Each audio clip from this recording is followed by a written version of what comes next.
சிராத்தல் லதீன அன்அம்த அலைஹிம் கய்ரில் மக்தூபி அலைஹிம் வலத்தால்லீன்.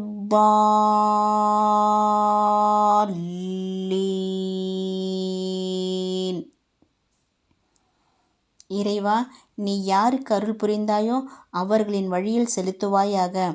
அவர்கள் உனது சினத்திற்கு ஆளானவர்களும் அல்லர், வழி தவறிச் சென்றவர்களும் அல்லர்.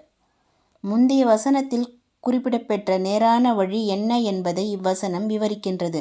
இறைவனின் கோபத்திற்கு ஆளாகாமலும் வழி தவறிச் செல்லாமலும் இருந்து இறை அருளுக்கு இலக்கானவர்கள் எவ்வழியில் நடந்தார்களோ அவ்வழியே நேரான வழி ஆகும் என இவ்வசனம் கூறுகிறது. இறை அருளுக்கு இலக்கானவர்கள் யார் என்பதை மற்றொரு வசனம் விவரிக்கிறது.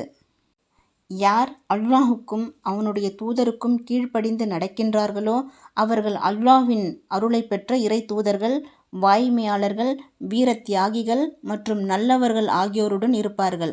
இவர்கள்தான் நல்ல நண்பர்கள் ஆவார். இதே போன்றே இப்னு அப்பாஸ் ரலியல்லாஹு அன்ஹு அவர்கள் கூறினார்கள், இறைவனுக்கு கீழ்ப்படிந்து அவனை வழிபடுவதன் மூலம் இறை அருளை பெற்ற வானவர்கள், இறை தூதர்கள், வாய்மையாளர்கள், வீர தியாகிகள் மற்றும் நல்லவர்கள் ஆகியோர் சென்ற வழியே நேரான வழியாகும். இறை தூதர்கள்தான் இறை அருளை பெற்றவர்கள் என ரபியூ பின் அனஸ் ரஹ்மத்துல்லாஹி அவர்களும், இறை நம்பிக்கையாளர்கள்தான் அவர்கள் என இப்னு ஜுரைர் மற்றும் முஜாஹித் ஆகியோரும் கூறியுள்ளனர். இப்னு அப்பாஸ் ரலியல்லாஹு அன்ஹு அவர்களின் விளக்கமும் அனைத்தையும் உள்ளடக்கிய பொதுவான விளக்கமாகும். சத்தியத்தை அறிந்த பிறகும் அதிலிருந்து வழி பிறந்தவர்களே இறைவனின் கோபத்திற்கு ஆளானவர்கள் ஆவர். சத்தியத்தை அறிந்து கொள்ள தவறி வழிகேட்டில் மூழ்கி கிடப்பவர்களே வழி தவறியோர் ஆவார். இவர்களின் வழியில் எங்களை செலுத்திவிடாதே என்பதே அத்தியாயத்தின் இறுதி தொடரின் பொருளாகும். இறைவனின் சினத்திற்கு ஆளானோர் ஒரு பிரிவினர், வழி தவறியோர் மற்றொரு பிரிவினர் என தனித்தனியே இரு தவறான வழியினரை பிரித்து காட்டி இவ்விரு வழிகளிலிருந்தும் அனைவரும் விலகிவிட வேண்டும் என்பதை உணர்த்தும் முகமாகவே வலத்தால்லீன் என்னும் சொற்றொடரில் லா என்னும் எதிர்மறை இடைச்சொல் மீண்டும் கொண்டு வரப்பட்டு உறுதி செய்யப்பட்டுள்ளது. சத்தியத்தை அறிந்து கொண்டே அதன்படி செயல்படத் தவறியவர்கள் யூதர்கள் ஆவர். இதனால் இறைவனின் சினத்திற்கு அவர்கள் ஆளானார்கள். சத்தியத்தை அறிந்து கொள்ளத் தவறியவர்கள் கிறிஸ்தவர்கள் ஆவார். இதனால் அவர்கள் வழி தவறியவர்கள் ஆகின்றனர். உண்மையான இறை நம்பிக்கையாளர்கள் சத்தியத்தை அறிந்து அதன் வழி நடப்பார்கள். இவர்களே நேரான வழியில் நடப்பவர் ஆவார்.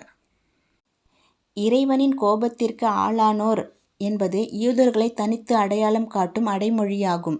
அவர்களை குறித்தே அல்லாஹ்வின் சாபத்திற்கும் கோபத்திற்கும் ஆளானோர் என மற்றொரு வசனம் கூறுகின்றது. இதை போன்றே வழி தவறியோர் என்பது கிறிஸ்தவர்களை அடையாளப்படுத்தும் அடைமொழியாகும். அவர்கள் பலரை வழி தவறச் செய்ததுடன் தாங்களும் நேர் வழியிலிருந்து பிறழ்ந்துவிட்டனர் என அவர்கள் குறித்து இறைவன் தெரிவிக்கின்றான். இதே கருத்து நபி மொழிகளிலும் நபி தோழர்களின் கூற்றுகளிலும் காணப்படுகிறது. அதி பின் ஹாத்திம் ரலியல்லாஹு அன்ஹு அவர்கள் கூறியதாவது, கய்ரில் மக்தூபி அலைஹிம், இறைவனின் கோபத்திற்கு ஆளானோர் யார் என அல்லாஹ்வின் தூதர் ஸல்லல்லாஹு அலைஹி வஸல்லம் அவர்களிடம் வினவினேன். அதற்கு யூதர்களே அவர்கள் என நபி அவர்கள் பதிலளித்தார்கள். வலத்தால்லீன், வழி தவறியோர் யார் என வினவினேன்.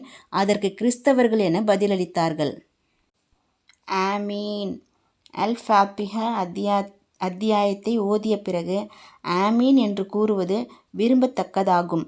ஆமீன் என்பதற்கு இறைவா ஏற்பாயாக என்று பொருள். அபு ஹுரைரா ரலியல்லாஹு அவர்கள் கூறினார், அல்லாஹ்வின் தூதர் ஸல்லல்லாஹு அலைஹி வஸல்லம் அவர்கள் தொழுகையில் கய்ரில் மக்தூபி அலைஹிம் வலத்தால்லீன் என்று ஓதியவுடன் ஆமீன் என்று கூறுவார்கள். அது அவர்களுக்கு அருகில் முதல் அணியில் நிற்பவர்களின் செவிகளுக்கு கேட்கும்.